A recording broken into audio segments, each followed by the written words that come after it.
the deep longings of a person.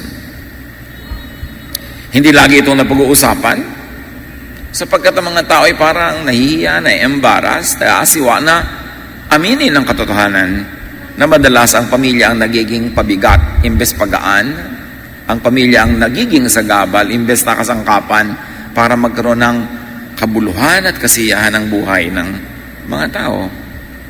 For instance, Jesus sets wives free from oppressive husbands. Napakaraming mga babae, bagamat may mga mangilan-ngilan ding lalaki, pero napakaraming mga babae ang nakagapos, nakatali sa kanilang asawa.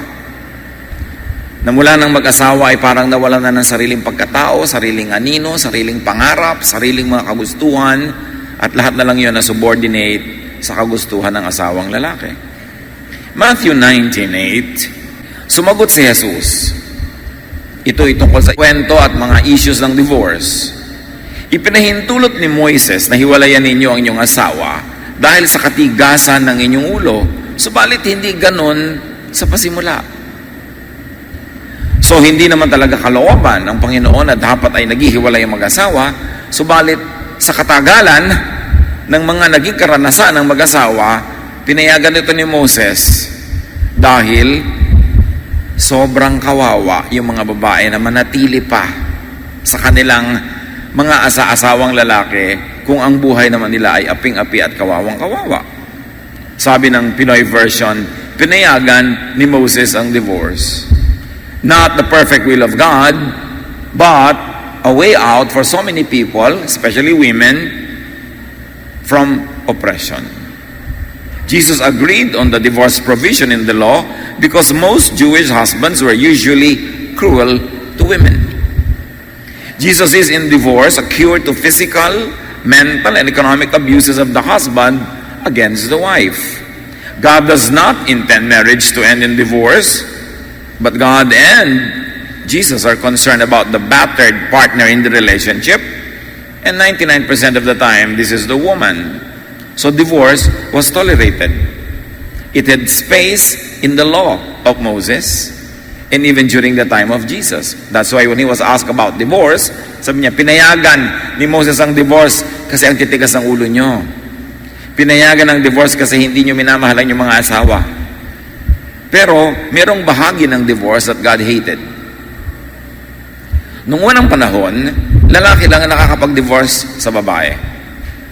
At napakadali. Sabihin lang ng lalaking, I divorce you, tapos na. Divorced na. At maraming mga lalaki ang gustong tanggalin yung kanilang asawa sa buhay nila at magkaroon sila ng ibang asawa. Dini-divorce nila, mag-aasawa uli sila ng bago, i-divorce din nila yon at gusto nila uling pakasalan yung dati nilang hiniwalayan, papakasalan na naman nila, kaya ni-regulate na ni Moses dahil abused yung mga women. So for the same reason that God and Jesus allowed divorce to set and trap and abuse women free, the Bible also says that God hates divorce. The kind of divorce used by abusive men to frivolously dispose of their wives. Kaya yung mga sobrang kontra sa issue ng divorce, kinukot nila yung God hates divorce. I hate divorce, says God. Totoo. Pero ano yung divorce na tinutukoy doon? God hates divorce that were being enforced by the men against the women. Na ayaw lang nila, i-divorce na nila. Gusto nilang matanggal ng responsibility nila sa babaeng ito, i-divorce nila. Gusto nilang mag-asawa ng iba, i-divorce nila yung asawa nila. That is a divorce that God hated. The divorce that put women at a great disadvantage. A kind of divorce that abused women. What if that abuse would set women free from such abuse? Yun ang sinasabi ni Jesus. Moses allowed it because you are hard-headed. Kawawa ang mga kababaihan sa inyo, kaya pinayagan ang divorce. Malakay 2:16, the Lord God, all-powerful of Israel, hates anyone who is cruel enough to divorce his wife. So take care never to be unfaithful. Ito yung sinasabing God hates divorce. God hates divorce that comes out of cruelty. That you want to divorce your wife because you don't want to take care of her anymore. Because you want to marry another woman. Because you want to be free from your marriage duties. And God hates that divorce because kawawa ang babae. It is a kind of divorce that disempowers and oppresses women. God, Moses, Jesus allowed divorce to set battered women and abused partners free. Akala nung iba, komo sila ay maka-Diyos, komo sila ay mga Kristiyano, pagtitiisan nila kahit ano na lang. Kahit na sila kinakawawa, ginugulpe, inaabuso, inuuwian ng mga sexually transmitted diseases, sinasama sa sarili nilang bahay ang ibang kung sino-sinong inaasawa ng kanilang husband, ipapayag na lang sila dahil sabi ng Diyos, no, God allowed it to set women free from oppression. And Jesus tolerated it, and Moses gave room for it in the law because women, or the weaker party, were suffering. And in many cases, sometimes it's also the men who are suffering. Hindi dapat kulungan, wala ka ng choice, magdusa ka dahil lang napasama ka sa isang taong masama ang pakikitungo sa iyo. Jesus sets wives free from traditional submission to husbands. Sobrang emphasis ang submit to husband, submit to husband, submit to husband. But Jesus has another take on that. That's why all the teachings in the Bible must be filtered through the Jesus filter. Jesus is the measure of all teachings. Luke 1:59-63. Makalipas ang isang linggo, dumalo sila sa pagtutuli ng sanggol. And this is John the Baptist. Zechariah sana ang itatawag nila sa bata, gaya ng pangalan ng kanyang ama, ngunit sinabi ni Elizabeth, hindi. Juan ang ipapangalan sa kanya. Subalit wala naman kayong kamag-anak na may ganyang pangalan. Tugon nila, yung mga tao, mga kamag-anak. Sinenyasan nila ang kanyang ama upang itanong kung ano ang ibig nitong itatawag sa sanggol. So, sabi niya, ang itatawag natin sa kanya, Zacarias, kasi yan ang pangalan ng tatay. Sabi ni Elizabeth, no. John ang itatawag sa kanya. So, hindi pinansin ng mga tao si Elizabeth. Sumenyas doon sa asawa ni si Elizabeth, si Zacarias. Ano talaga ipapangalan? Blessed, pay attention to your wife. Ikaw ang dapat masunod. Humingi si Zacarias ng masusulatan at ganito ang kanyang isinulat dahil noon siya ay pipi. Juan ang pangalan niya. Namangha ang lahat. In this case, tradition was broken. In Jewish families, the father is given the primary right in giving names to their children. And in this instance, the wife, Elizabeth, takes over the naming of the son, and the husband concurs. In announcing the birth of John, who would clear the way for Jesus, Elizabeth powerfully challenges tradition. Unheard of. Yung babae ang magbibigay ng pangalan sa anak, at yung lalaki nung tinanong, sabi niya, tama si Elizabeth, yun ang ipapangalan natin. John and Jesus would both challenge tradition. At sa simula pa lang sa paraan ng pagpapangalan, may mga pahimakas na that tradition would be challenged. Because tradition was very oppressive, especially to women. Jesus set sons and daughters free from oppressive parents. Akala nung iba, kung mo anak ka, kahit na ibinebenta ka na at ginagawa ka ng kalakal, obey ka pa rin. Fino-frustrate na ang lahat ng pangarap mo sa buhay, inaabuso ka na todo-todo, submit ka pa rin. Yun ang common concept ng mga relihiyoso, not Jesus. Luke 15:31-32, sa kwento ni Jesus tungkol sa ideal father, sumagot ang ama, anak, lagi kitang kapiling at ang lahat ng aking ari-arian ay sa'yo. Nararapat lang na tayo magsaya at magdiwang sapagkat namatay na ang kapatid mo, ngunit nabuhay, nawala, ngunit muling natagpuan. Sa kwento ng tinatawag nating prodigal son, na yung anak na bunso ay hiningi ang kanyang mana, naglustay, nagwala sa buhay, naghirap, umuwi sa ama para mamasukan na katulong, at nagagalit yung kuya niya, sa pagbabalik ng itong kapatid niya na ito, ang sabi ng tatay, anak, bumalik yung kapatid mo, dapat tayong matuwa, dapat tayong mag-party, dapat tayong magsaya. Ito yung tatay na dapat sana'y nagalit. But this picture of the prodigal father, actually, this is the father who is really prodigal, not the son. By tradition, This prodigal father luxuriously, frivolously loving an erring son is the opposite of the abusive and controlling Jewish fathers of Jesus' time. Ang mga tatay nung panahon ni Jesus, tulad ng tatay sa maraming matatandang kawihasnan, ay para mga poon. Ang sabihin nyo na, talagang walang makakapalag, walang magrereklamo, and usually they are the picture na sila yung disciplinarian, sila yung distant, sila yung namamalo, yung malupit. Pero nung si Jesus ang nagkwento tungkol sa ideal father, representing the Father God in heaven, anong ama ang pinakita niya? Ama na nung hiningi ng anak ni Umana, binigay. Nung nagkalustay-lustay, bumalik, binihisan agad, ipinagparty agad. Kabaligtaran ito ng mga ama nung kanyang panahon. Pero malinaw na ito ang gusto ni Jesus na imahen ng Ama. At malinaw na ito ang tunay na imahe ng Ama sa langit, because Jesus is the image of the invisible God. And through Jesus, our invisible Father in heaven is made known to us in the best possible way. Ngayon, yung kuya na malupit, he was the embodiment of the harshness of the Jewish patriarchal society that demanded fulfillment of strict legalism.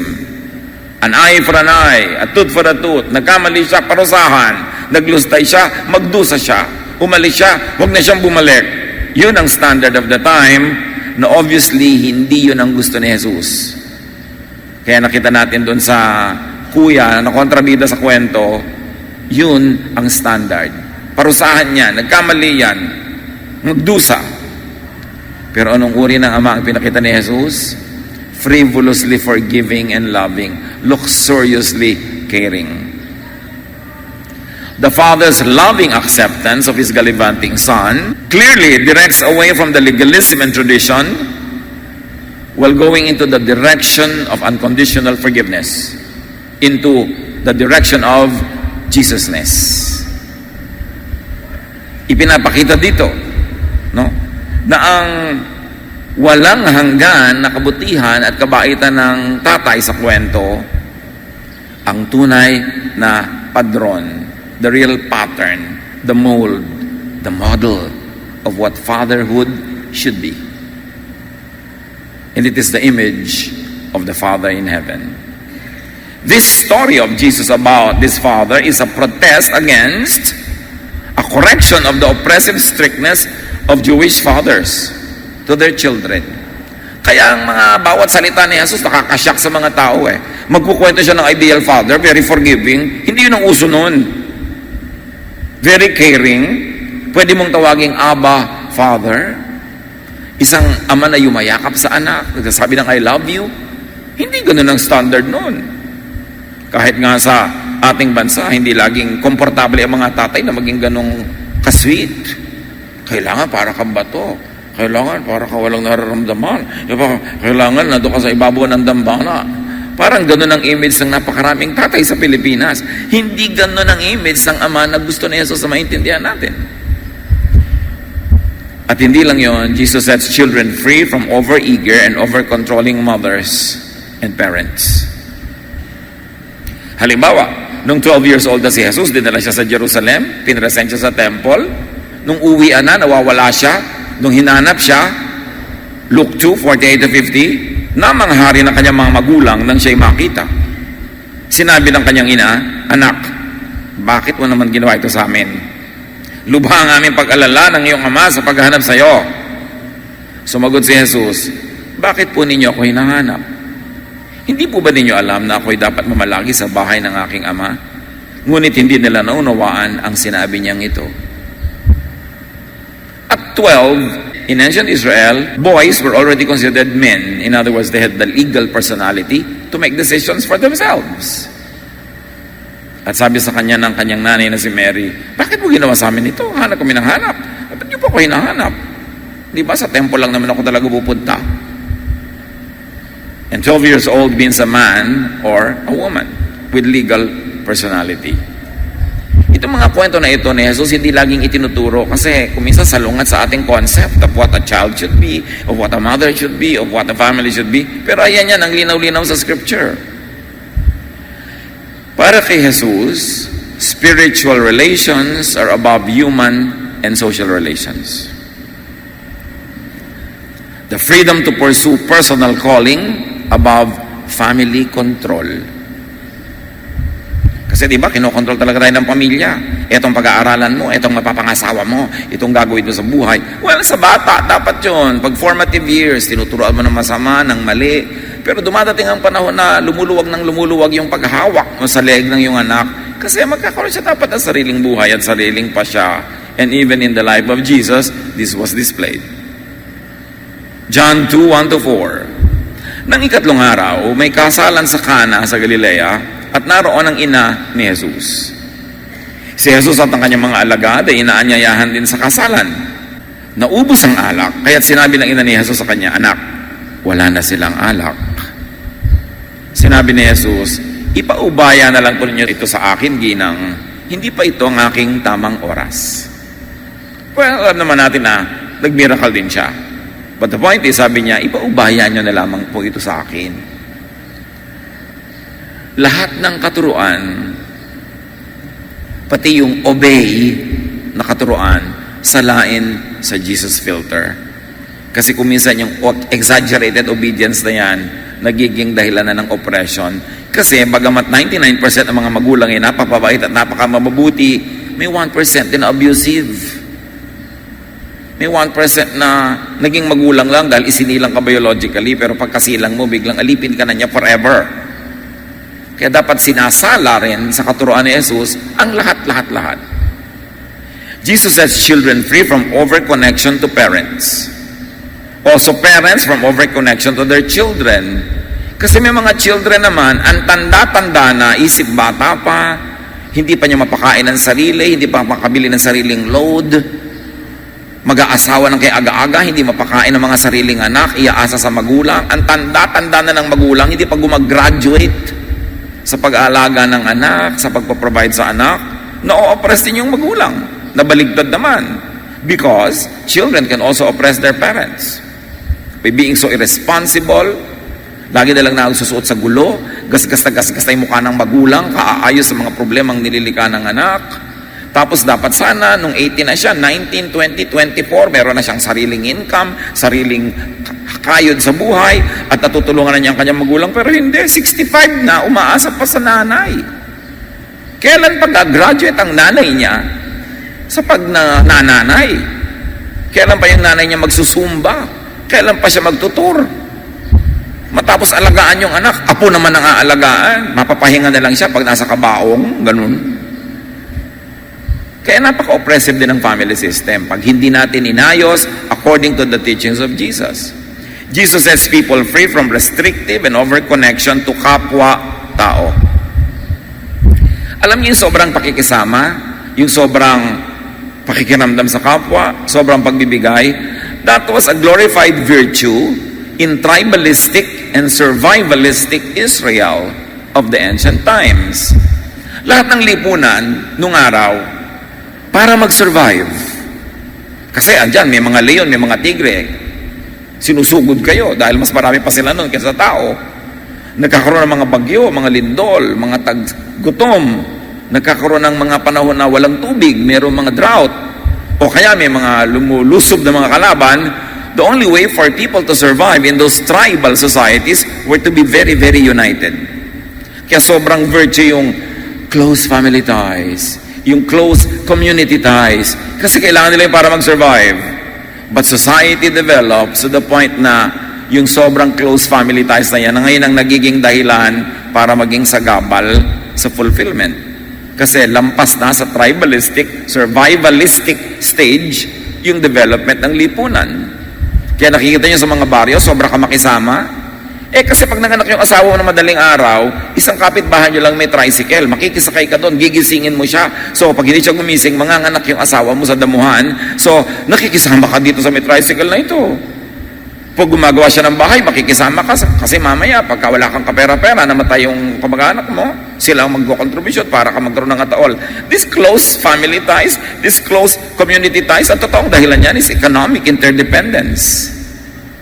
Kaya nakikita nyo sa mga maluluwag, magiginhawa mga neighborhood, wala nang pakialaman yung magkakapit-bahay. Kasi hindi mo nang kailangan yung kotse niya pag may emergency ka eh. Tatawag ka lang nga sa telepono, may darating na ambulansya. So, yung mga ganong mga uri ng sentimiento, may tamang panahon yon sa development ng isang lipunan at ng isang society. But there comes a time when people have to be given more and more private space because the development in society, in civilization and technology allows for it.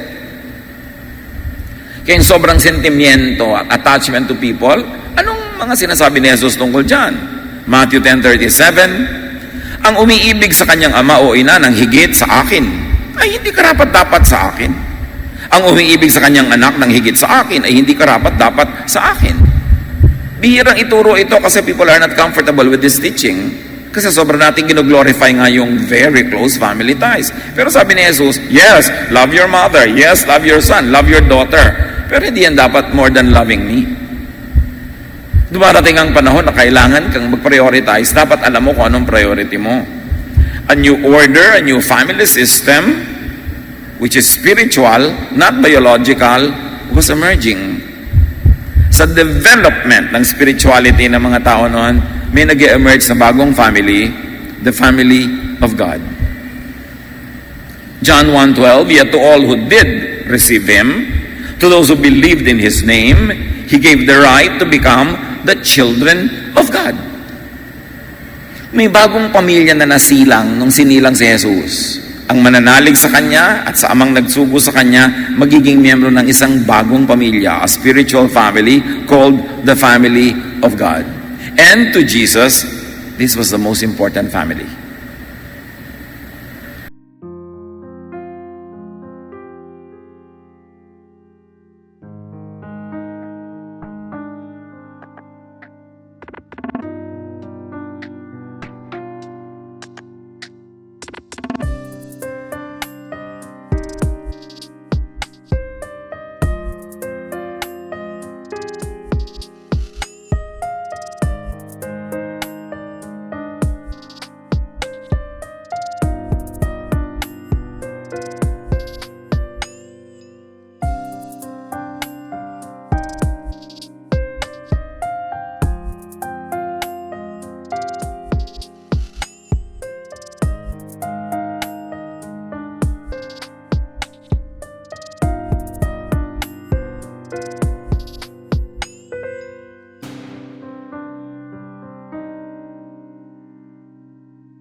At kung sobra kang attached sa tradisyon, sa emosyon, sa drama, hindi ka mapaghaharian ng Ama, according to Jesus.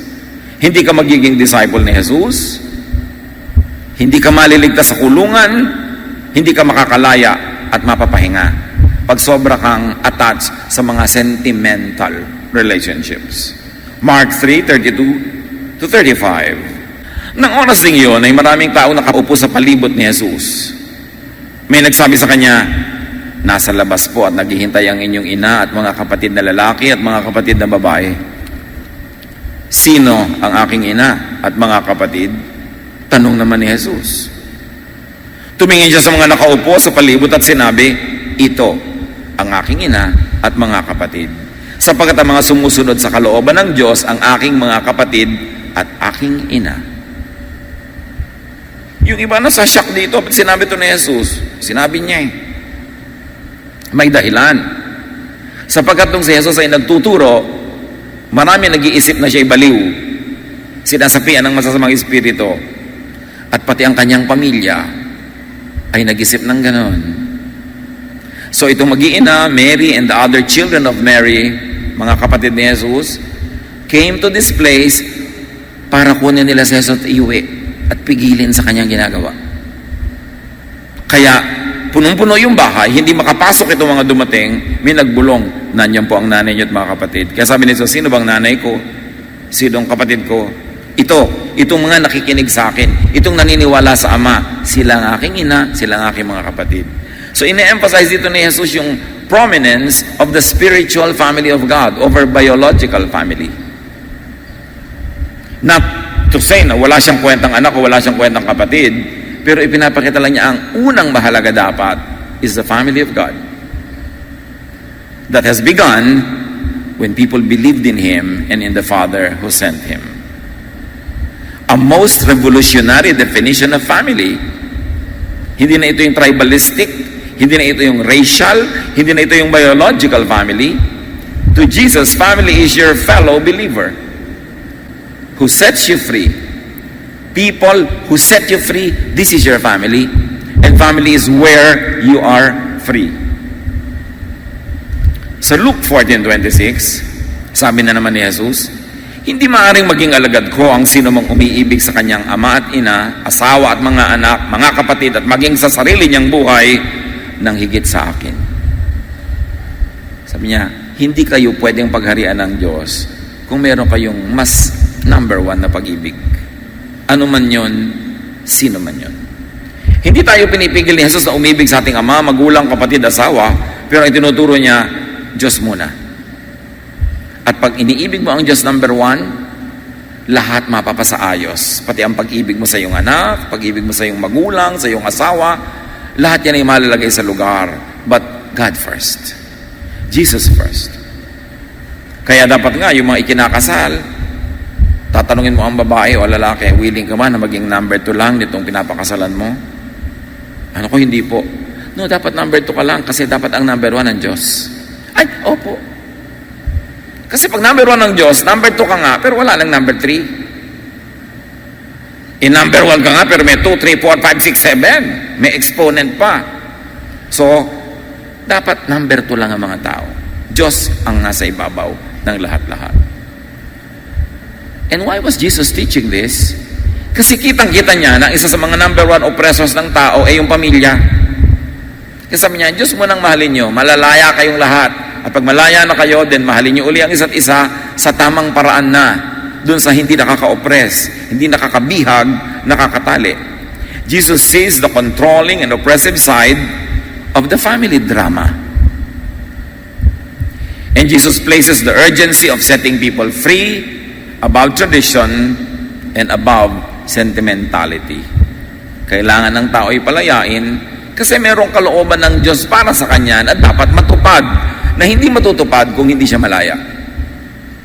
Luke 9:59-62. At sinabi naman niya sa isa, sumunod ka sa akin.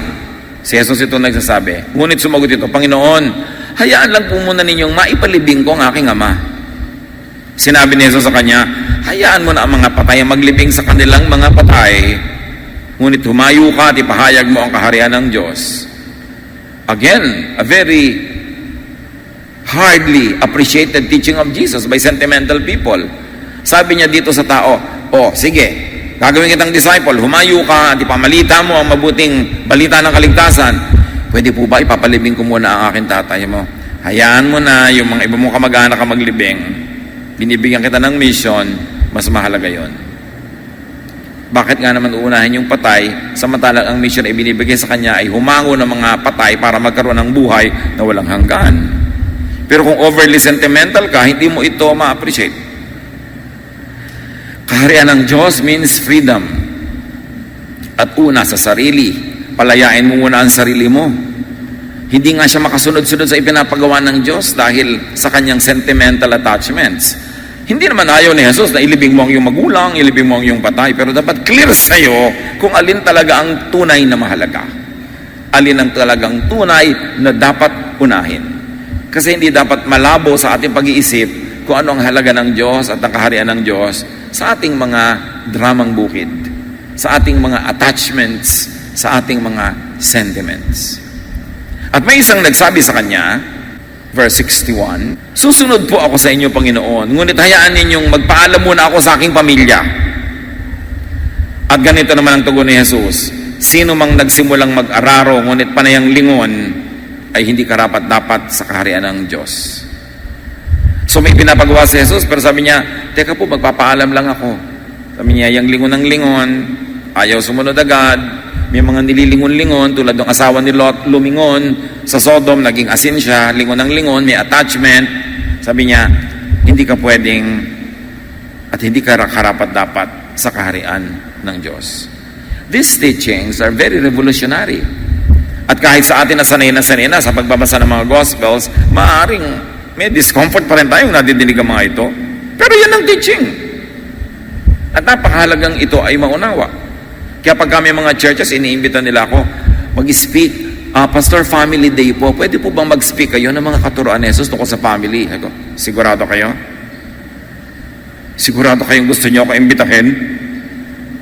Dahil baka uncomfortable kayo sa inyong mga maririnig. Kasi kay Jesus, una yung spiritual family, una yung kingdom of God. Above all sentiments. Pero hindi niya tayo pinipigil na mahalin na ating mga kamag-anak, mga kapatid, mga magulang, anak. Pero dapat ilagay mo sa lugar. First is first. And because people are suffering in chains, in prisons of tradition and drama.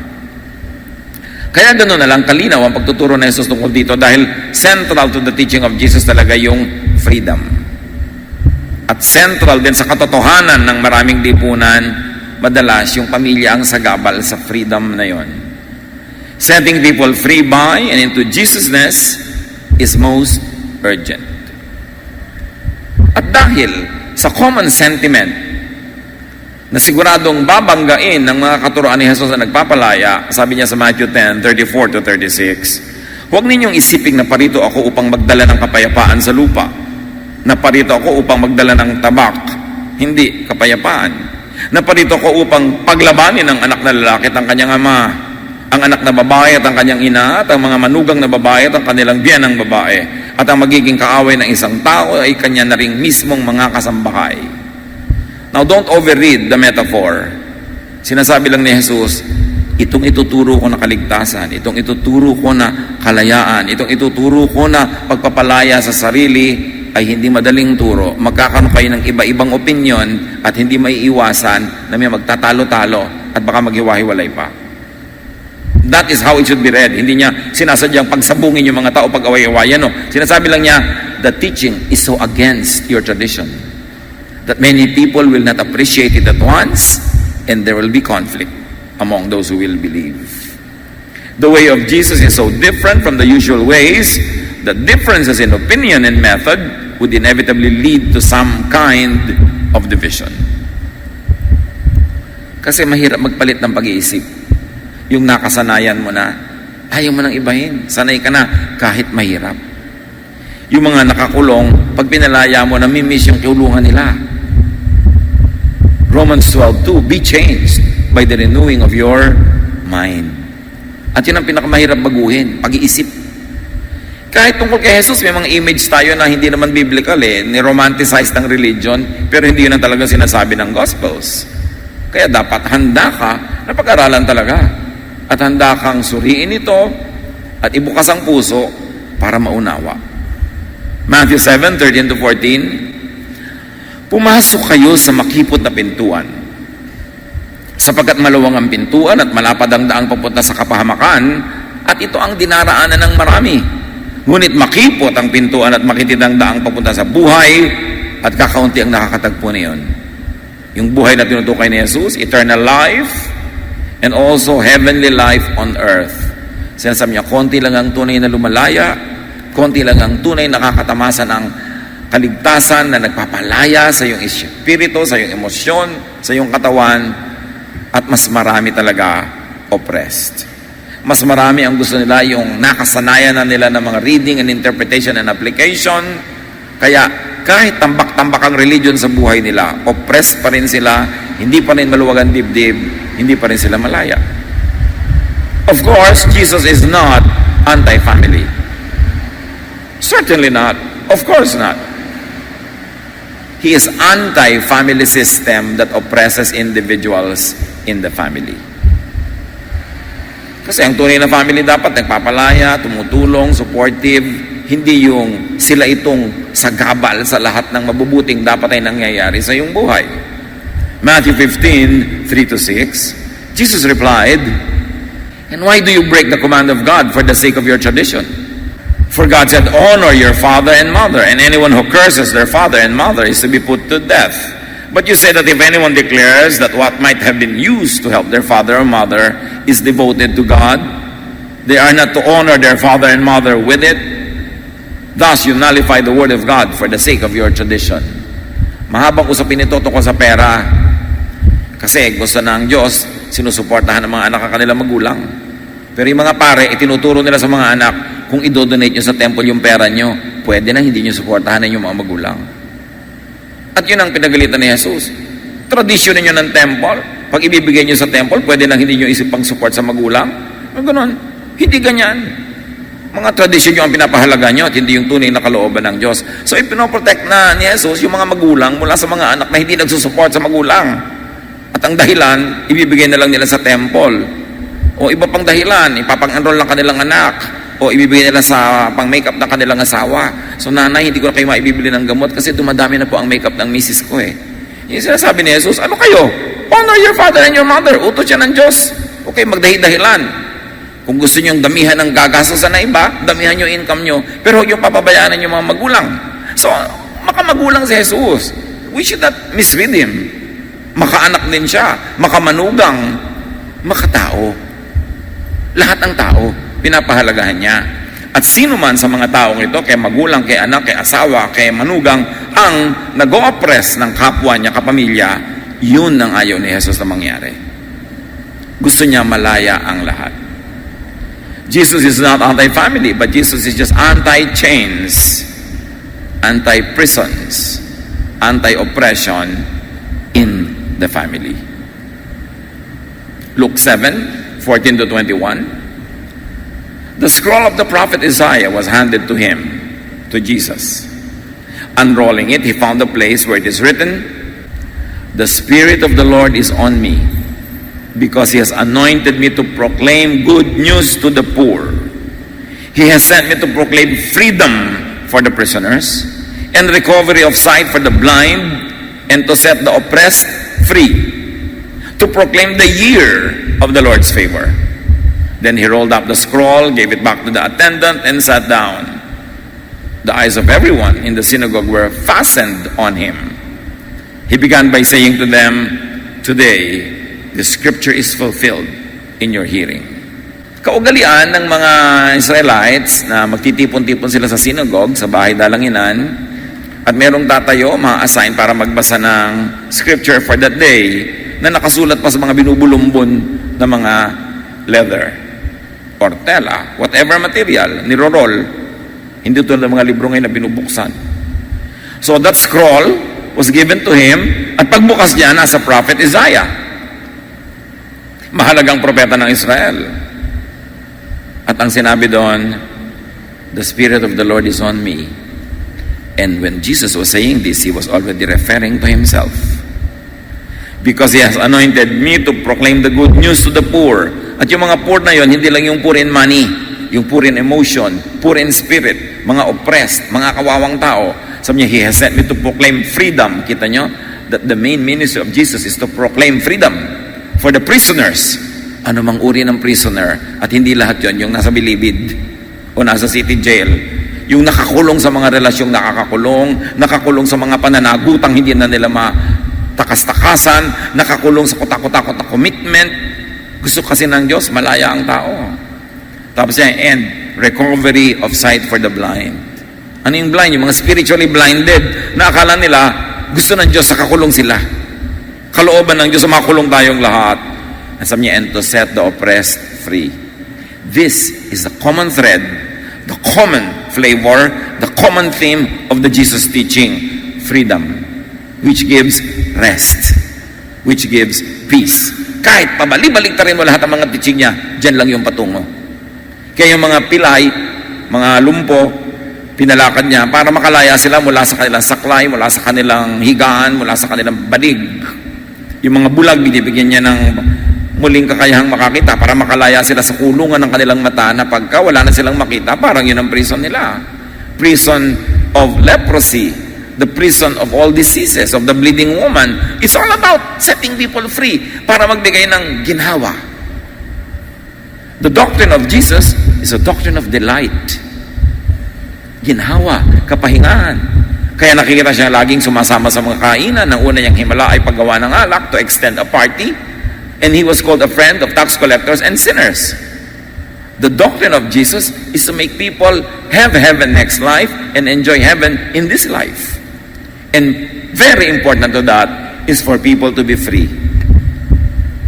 Free mula sa mga utang, free mula sa kahirapan, at free sa mga psychological chains na inilalagay doon ng kanilang mga human relations. At pagkabulugbon, noong scripture, lahat ng matay nakapako sa kanya, at sabi ni Jesus, ngayong araw na to, natupad na ang prophecy. I have come to set the prisoners free.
And one of those prisons that had to be rearranged is the family.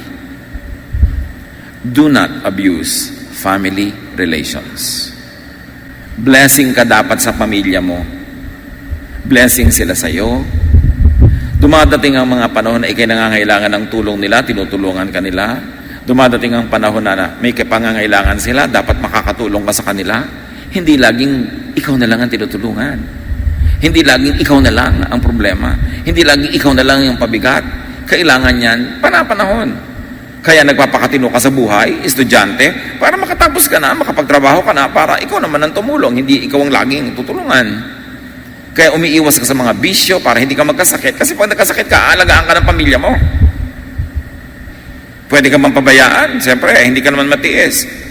Nagpakasarap-sarap ka sa pagbibisyo, sa paglulustay ng kulusugan mo. Pag may sakit ka na, uuwi ka, alagaan ka.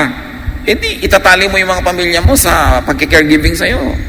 Kaya inaalagaan mo ang sarili mo para hindi mo sila obligahin na laging malaga. Ngayon, paminsan-minsan, nagkakasakit tayo talaga. Pero dapat paminsan-minsan lang yun, hindi naman yung lagi. Iba naman yung talagang may sakit ka na genetic o wala na tayong magawa, nandyan na. So, ang kinakausap natin yung mga pwede pang i-prevent. Magpakatino, mag-ayos sa buhay, para hindi nyo itali ang inyong mga pamilya sa habang buhay na pag-aalaga. Pero yung nandyan na, edi alagaan na natin, wala na tayong choice.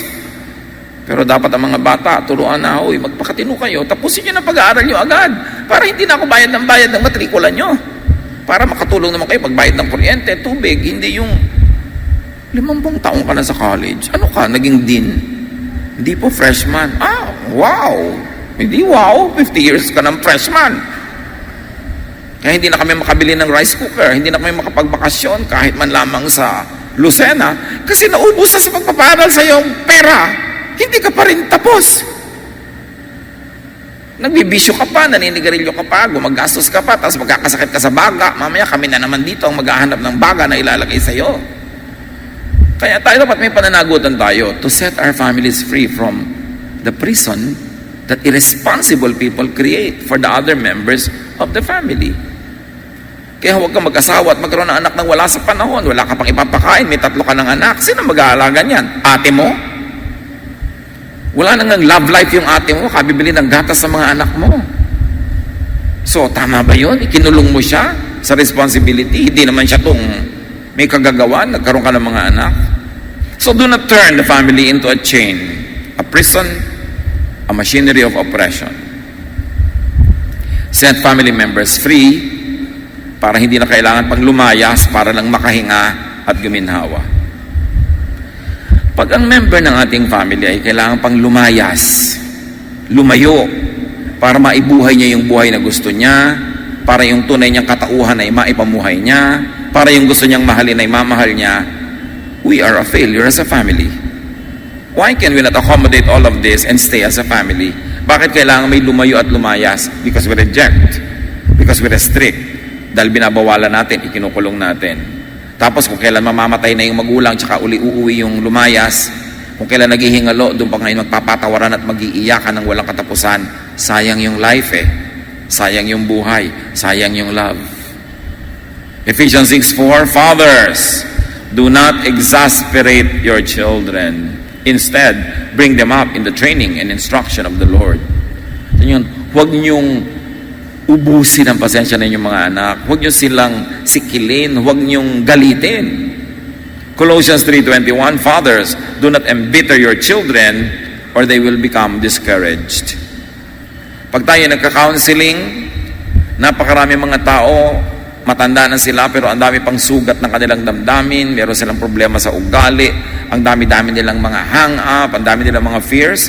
Pag hinalukay mo ang kasaysayan because of abusive elders in the family. Dahil sobrang nasikil, sobrang pinalo, sobrang pinarusahan, o kaya baligtaran, yung sobrang inispoil, hindi rin natuto ng responsibility. Maraming problema ng tao, dala-dala niya hanggang pagtanda, sugat ng mga members of the family, mga na-abused, verbally abused, physically abused. So, hindi nawawala yung mga latay sa kanilang damdamin. At ang dahil doon, nagiging problematic ang karakter nila. Hindi rin sila makapag-maintain ng mga relationships. Nagiging problemado din sila bilang isang asawa o bilang magulang. Maraming problema ng tao sa kanyang pagkatao sa pamilya nagmumula. Kaya dapat tayo mag-ayos-ayos. Kaya yan, kinritik ng Panginoong Yesus at inilalagay niya sa tama. Ang ating tahanan, ang ating pamilya ang dapat takbuhan natin pagka nagigipit tayo sa mundo. Hindi dapat yung pamilya ang nanggigipit sa isa't isa. Doon tayo dapat nagtatago pagka hindi na natin makaya ang mga kahirapang ibinibigay ng mundo. Hindi yung ang pinagtataguan mo, pamilya mo. Kasi salot. Dapat blessing para maluwag ang buhay. And very importantly, accept and love family members para hindi na lumayo, para maghanap ng acceptance. Bakit maraming kabataan naglalayas? Sino ba mga kabataan ang gusto maglayas, makitira sa iba, magtrabaho sa iba, makisama? No. Kasi they don't find acceptance. Their family rejects them. So lalayas sila, hahanap sila ng acceptance elsewhere. At usually, naglalayas na yan, magkakaroon siya ng mga tagumpay sa buhay, mamaya siya pa magsusustain at magsusustento sa mga magulang na nung bata siya nire-reject. Ang daming ganyan, paulit-ulit. Tingnan ninyo sa ating mga barangay. Genesis 25:28, Isaac, who had a taste for wild game, loved Esau, but Rebekah loved Jacob. Ang mag-asawang Isaac and Rebekah, may mga paboritong kanya-kanya sa kanilang mga anak. Ang naging resulta, hidwaan na magkapatid. Mahirap yan ganyan, may mga paborito mga magulang at obvious na obvious. Paborito mo yung anak mo kasi pareho kayong menonal sa talampakan. Yung mga ganon, lahat ng anak nyo dapat mahal nyo.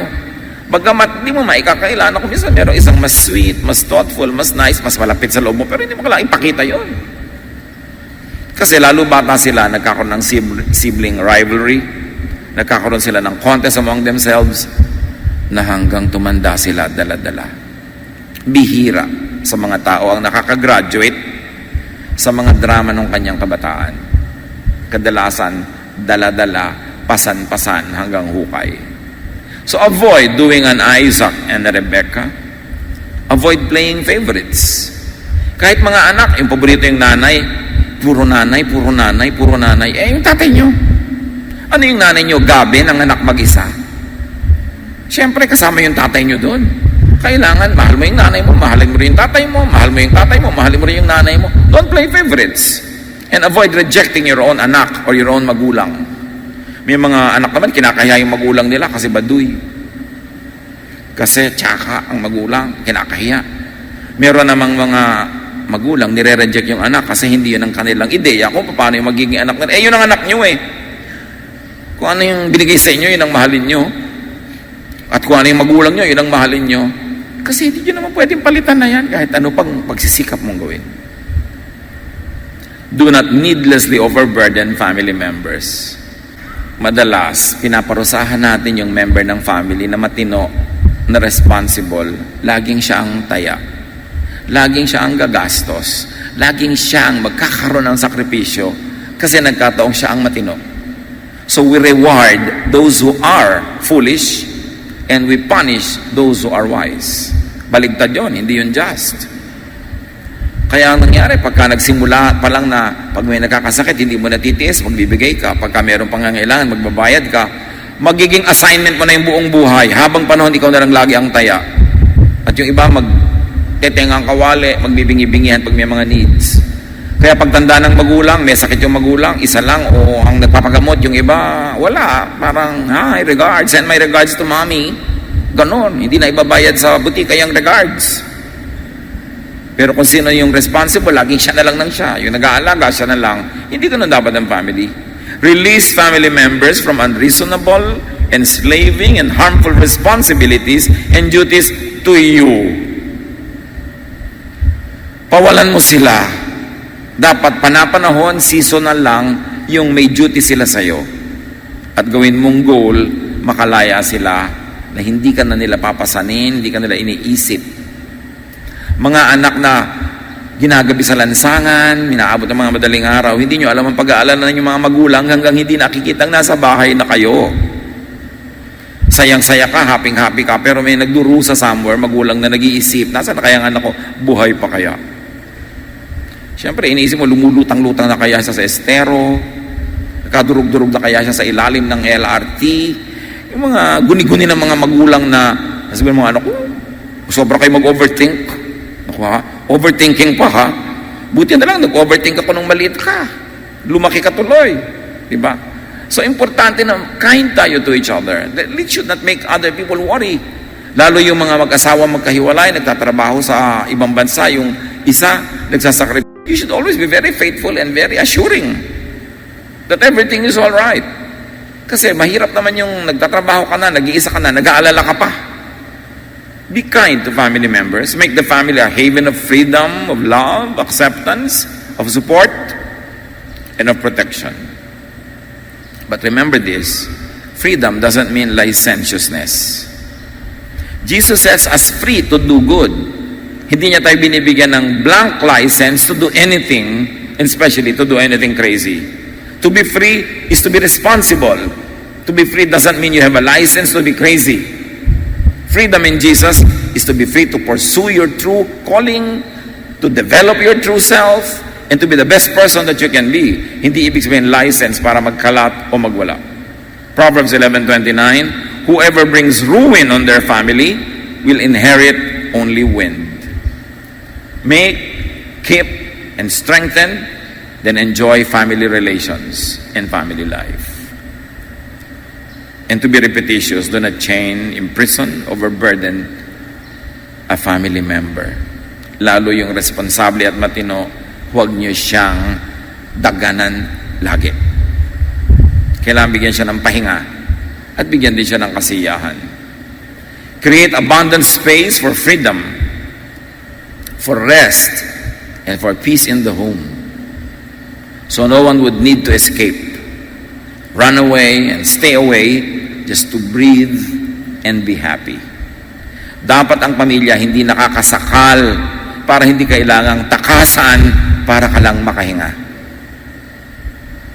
Dapat makahinga ng maluwag because there is unconditional acceptance, there's understanding, there's accommodation, there is love.